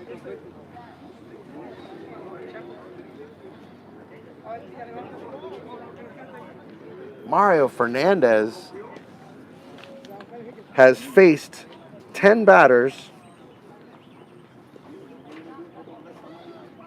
has given up 4 hits, and walked 2. Not exactly the stat line he's accustomed to. No, definitely not. Big swing at the high fastball. That was a ball. There is no doubt that that was a ball. He's on top of him now. We'll see if Ruiz can reset. I don't know that there's an umpire in South Florida that would have called that a strike.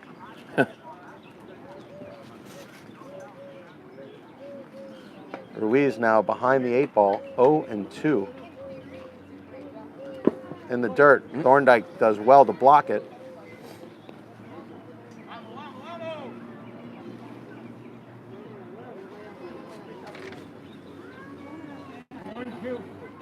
The count 1-2 to Abraham Ruiz, 2 on, 1 out. Bottom of the 8th inning, down 1 run. Huge situation here. Outside, overthrew that fastball. You could tell he overthrew it there.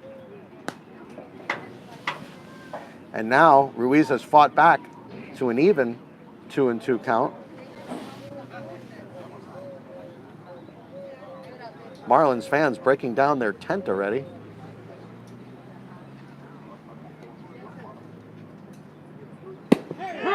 In for strike 3. He struck him out on a great off-speed pitch. It was a changeup. It was the same changeup that Campagnoli hit into center field. Here comes Aaron Borno, who was added to the bottom of the batting order. Borno was hit by a pitch and walked, so He's been on base twice. Been on base twice so far. That one misses high and outside. And he would have been in the starting batting line. He was just late, you know. So don't misjudge where he's hitting in the lineup. Right, you can't add to the middle or the top. It has to always be at the bottom. Exactly. But he did come and step right in as catcher when he got here. Outside, I'll tell you, Justin, if he walks again and they let Steven Alvarez come up with bases loaded here, you're going to see smoke come out of the ears of all the Workers players.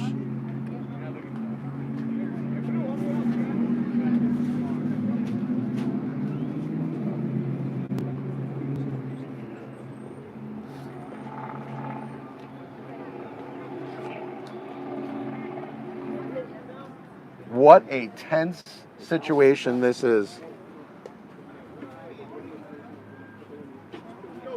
And there is enough time, so they are going to at least get to the 9th inning, but we'll see if there's a tie game if time comes into play. Way up high, overthrew that fastball, and Mario Fernandez now, the youth and inexperience starting to show a little bit. The count is 3-0, Justin. Do you take 3 pitches? Do you take 2 pitches? You take at least 1. I know that.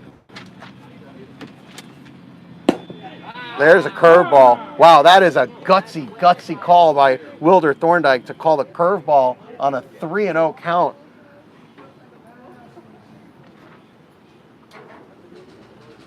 And another one. They have confidence in the curveball, looks Full like. count. Well, now, who does this favor? 3-2, 2 outs. The runners will be going. Runners go. He swung at ball 4! Unbelievable! He struck him out. And workers are able to hold on to their lead for the moment with duct tape and A lot of offers for the Marlins who here, knows Jay. what else. I think somebody needs to teach them how to score 1 run in an inning. Because so far, if they're not putting up 2, they're not scoring at all. Yeah, They just need 1 right now. It's 2-0, 2-0-0-0, 2-0. Right, they just need, someone's got to tell them, you just need the 1. Just tie it up. But the good news for the Marlins is they will lead off with their leadoff Correct. batter Correct. in the 9th inning. So if they can somehow hold workers here in the top of the 9th, they may have the advantage coming into the bottom of the 9th. I don't know who's got momentum right now. Can you figure it out? I can't. I can't. And there also, remember, there may be a switch in the pitching for the workers. There is a switch for the Marlins as number 0 is coming out to Yes, pitch. Chris Ojas. So the man with the massive home run earlier. So Ojas coming into pitch. And what the Marlins may not realize is there could be extra innings here. So they may have taken Alvarez out an inning early. Possibly. I think you leave Alvarez in. He was doing well. And save whatever pitchers you have. I think they're emptying the bullpen thinking that this is it. Possibly so. We'll see what Ojas has. He's had a nice day at the plate. What a game this has been.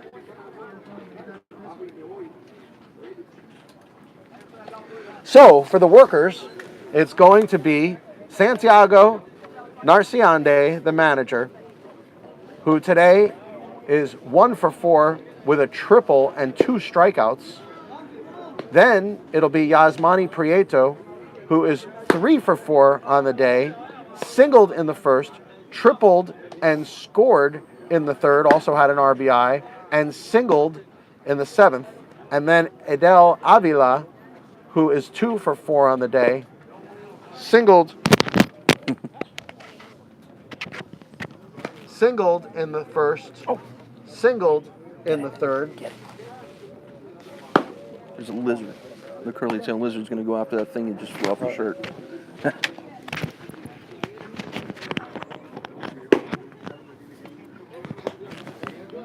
Yeah, I don't know. Unless Alvarez wasn't feeling up to pitching anymore, unless his arm was hurt or unless he was done, I don't know about taking him out here, Justin. Well, no point second guessing it. He's out now, and the only 2 reasons you take him out is if A, he's not feeling up to it anymore, or B, he's on some type of pitch count. Those would be the only 2 reasons. well, what if it turns out that Ojas is a lights-out closer? Because at this point, if they put up any more runs, you're kind of stuck anyway. You got to keep it where it is. It's a good point, but what I'm saying is we may be looking at extra innings here. And the Marlins have to be playing this game as if extra innings are in play. Because we still have 17 minutes left in this game, which means if we have a couple of quick half innings here, we could be looking at a 10th inning. There won't be an 11th. That I can guarantee you. There will not be an 11th inning, but there may be a 10th. Well, But several at this things pace, got a curve for that to happen anyway. If the workers keep taking this long to actually get to hit, we may be only looking at 9 innings today. And remember, they're also going to change pitchers, most likely. So there's extra pitches coming between the top and bottom of the 9th. But Correct. anyway, here comes the top of the 9th for the workers. Good point there. Here's the manager.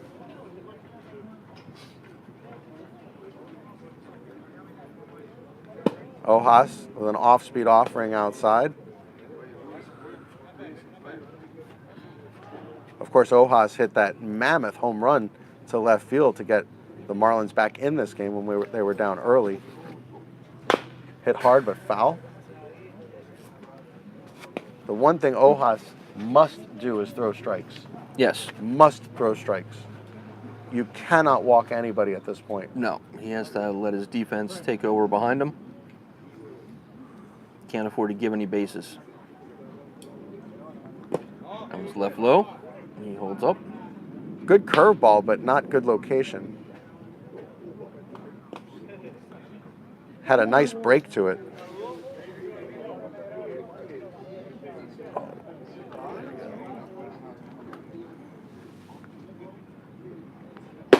Fastball just missed.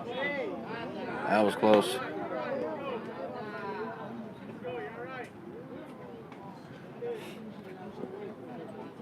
Well, it had the tailing action away. See, the difference is the other pitchers were getting their tailing action back towards the catcher. That was going away from the catcher. Hard for an umpire to call that. And that's way, way out of the strike zone for ball 4. Not a great start. Like I said, Alvarez needed to start this inning. And it's not a knock on Ojas. It was just Alvarez was pitching well. You got a pitcher that's pitching well, you got to go with him. Well, here's Prieto, 3 for 4 on the day.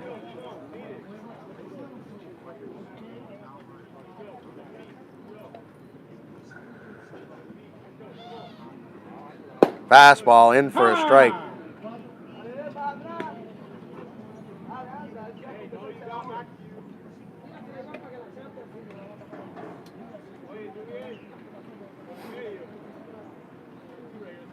Curveball, and that one's in for a strike. Nice pitch.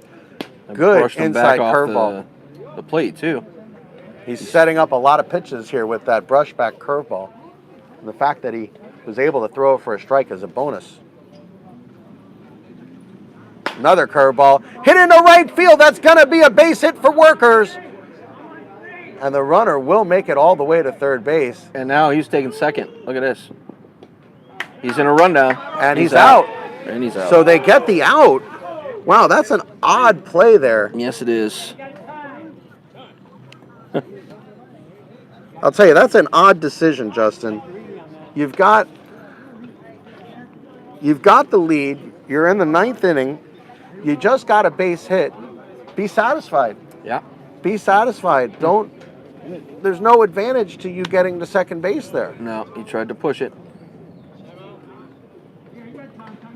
And it's not like there was a throw coming home. I mean, No. or even And a the throw. runner was already at third. Even so. a throw going to third. I don't know what the mindset was there, but Prieto with a base running blunder.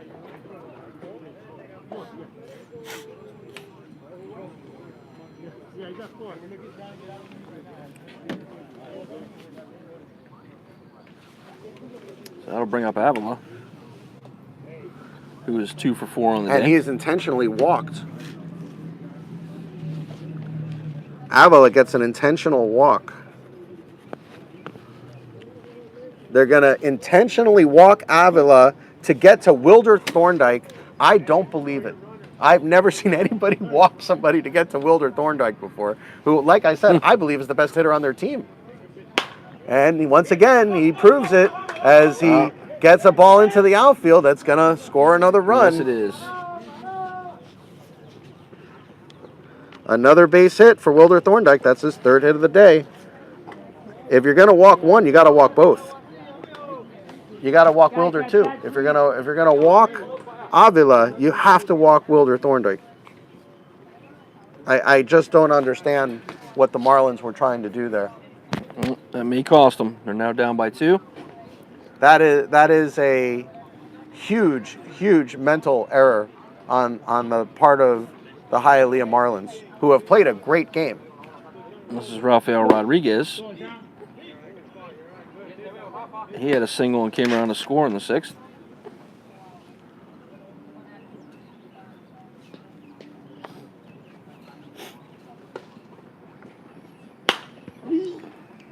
Fouled out of play.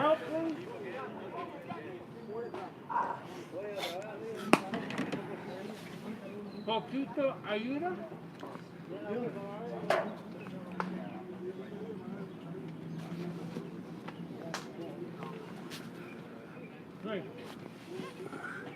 And what little time was left is being eaten up here also, which is also not helpful if the Marlins do come back and tie this game. 2-1.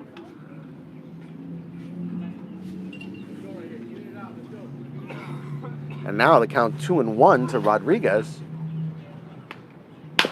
who pounds this one into the ground to second for 1, back to first, a double play, and that will do it. But Workers put up another run, now lead 9-7, 8-6.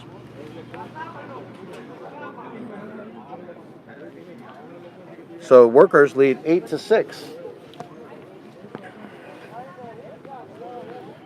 Well, on the plus side for the Marlins, they don't put up less than 2 runs, and that's exactly what they need. Or more, for that matter. Yep. So they've been putting up exactly 2 whenever they score. And again, we're going to have the pitching change here, Jay.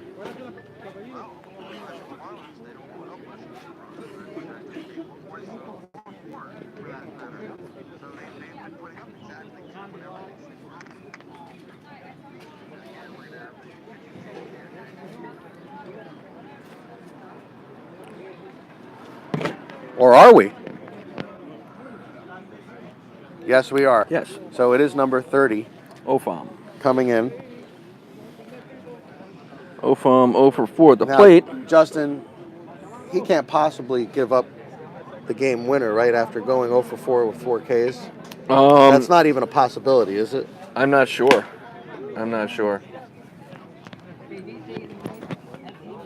I sure hope not, for his sake. What's the score? 8-6. 8-6? Thank you. So Ofam will take his warm-ups. And we know in this case that Workers are intentionally putting Ofam in because they believe he is their best chance to win, because we know Mario Fernandez is a starting pitcher. We know that from our own experience with him, and we've seen him pitch, 4, 5, 6 innings at Miami Christian. So we know he's capable of continuing, and he was throwing hard and he was throwing strikes, but I think Workers going what they think is a more tested commodity here. And Well, we'll see. I mean, he might have gone to the coach and said, look, coach, I've been horrible at the plate today. Give me a chance to make it right and get this for the team. yeah, but even if he said that, I don't know that you're going to put somebody into pitch just for that reason. 8-6.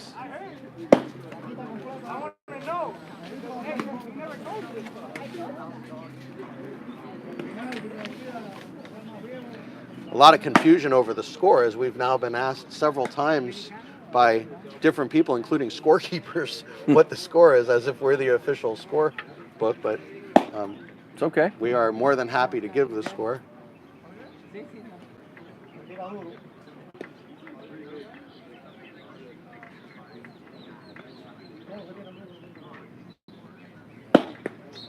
Ofam seems to throw pretty hard, Justin. Well, hopefully he's warmed up. He's looking like a closer, at least in terms of his velocity. Well, here it goes. So top of the order coming up for the Hialeah Marlins. We'll set the stage for you. It is 8-6 in favor of the Workers. It has been a great ball game, up and down. Both teams having the lead at different times. Game has been tied at different times. It has been a great, great ball game today. And it's a shame it has to come to an end. But unfortunately, at some point, one way or the other, this game will end, whether it's a win, lose, or draw for both teams. There are 7 minutes left in this game. Unless the Marlins score 2 runs in 6 minutes, this game will end in 9 innings, one way or the other. It will either end As a tie, as a tie, or the a workers win, will take or it a home. loss. But we have 7 minutes.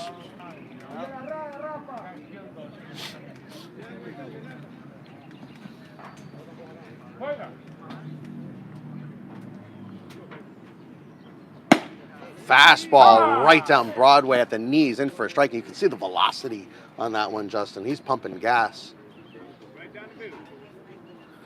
And one of his teammates just said right down the middle. And he did throw it down the middle, and the ball was hit to left field. That Going is a back, going back, moonshot. going back. Play is made.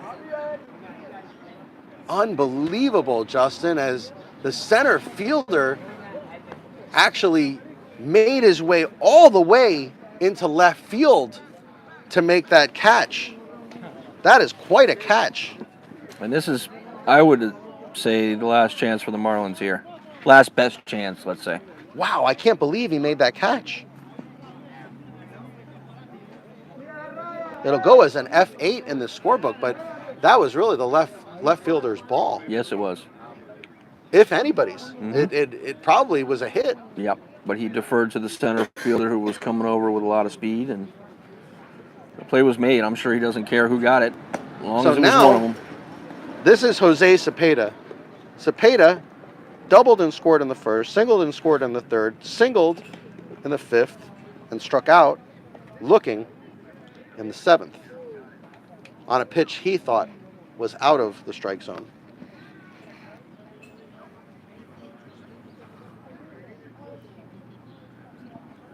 And that one hits a short. Makes the play. 1 out away. A smooth play at short. And there's 2 outs very quickly. 5 minutes left.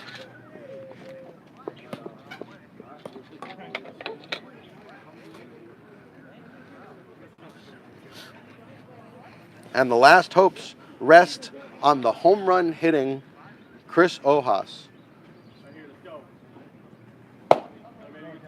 who is also right now the pitcher. Mm-hmm. Had Unfortunately, Ojas, even with a blast right here, is still down by 1. well, I was going to say, had Ojas not given up that run last inning as a pitcher, Mhm. another home run would have tied the game.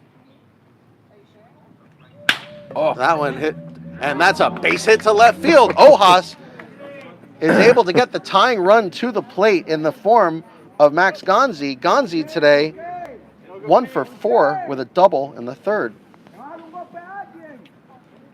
Big day for Ojas today. Ojas singled and scored in the first, hit a 2-run homer in the third, flied out to center in the fifth, singled in the seventh, and now singled in the ninth. A 4 for 5 day for Chris Ojas today. And a huge slugging percentage.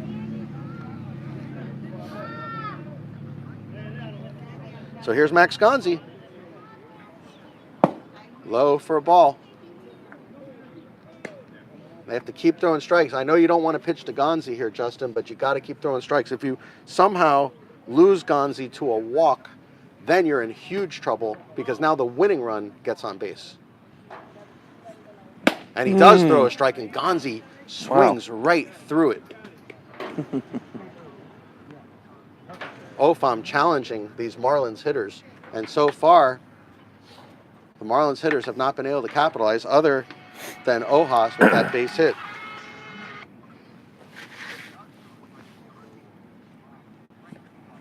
That one hit hard, but foul. Oh, that could have been huge trouble.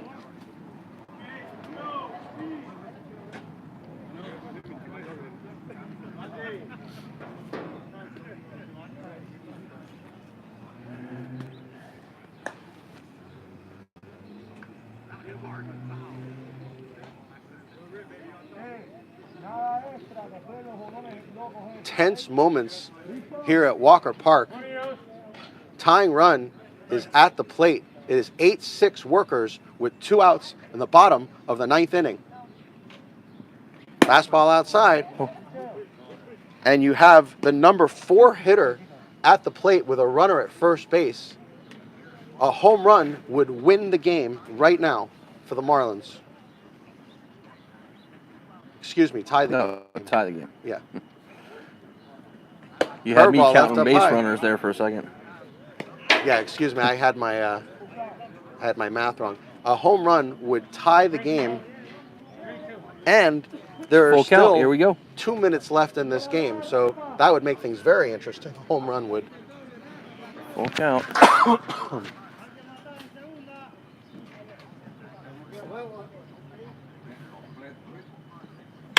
And that's a slicing ball into Down. right field. That's going to be a base hit.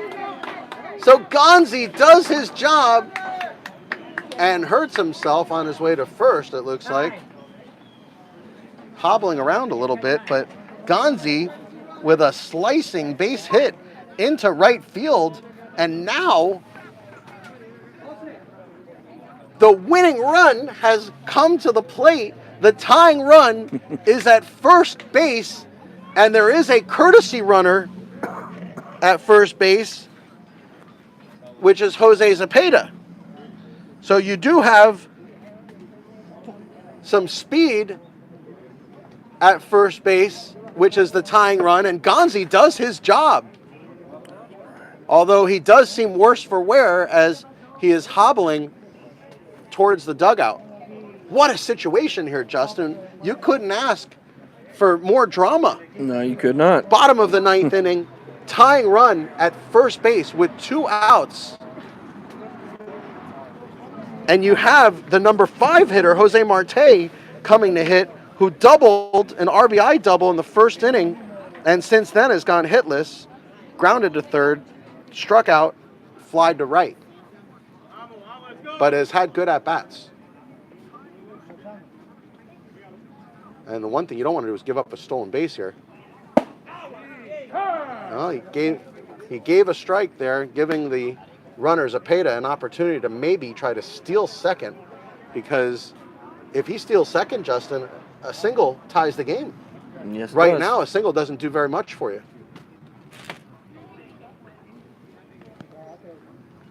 They almost have to get this stolen base. And you can see, He's out. and he got him! The game is going to end on a pickoff! Are you kidding me? Zepeda gets caught leading. And Workers hold off the Hialeah Marlins in an unbelievable game. The final score is 8-6. Workers able to squeak by the Hialeah Marlins. And Justin, I can guarantee you if these teams face each other again, you're going to see a lot of fireworks. What a great game between these two teams. A lot of mutual respect and admiration between these two teams as they give their high fives.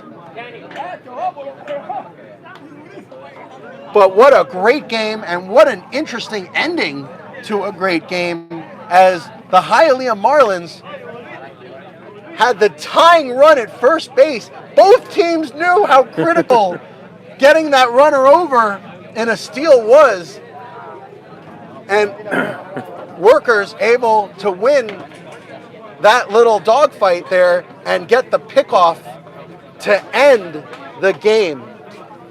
Unbelievable. For the Marlins, 6 runs. For the Workers, 8 runs. The final score is 8-6. Workers win it. It was an exciting game. It was a tense game. There was a lot of action. There was great pitching, great fielding, great defense, great hitting. Several triples in this game. 2 home runs, 1 inside the Parker, 1 a conventional over the fence job. Everybody got their money's worth today. We want to thank everybody for joining us today. It has been our pleasure to bring you today's game. between workers and the Hialeah Marlins. For myself, Jay Hayback, and my broadcast partner, Justin Bresner, we want to thank everybody for tuning in today, and we will see you next time on the South Florida Broadcast Network.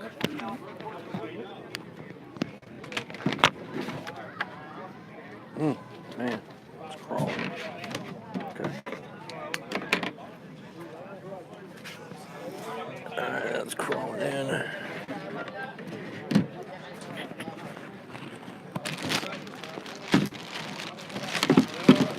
I'll let it run for a minute.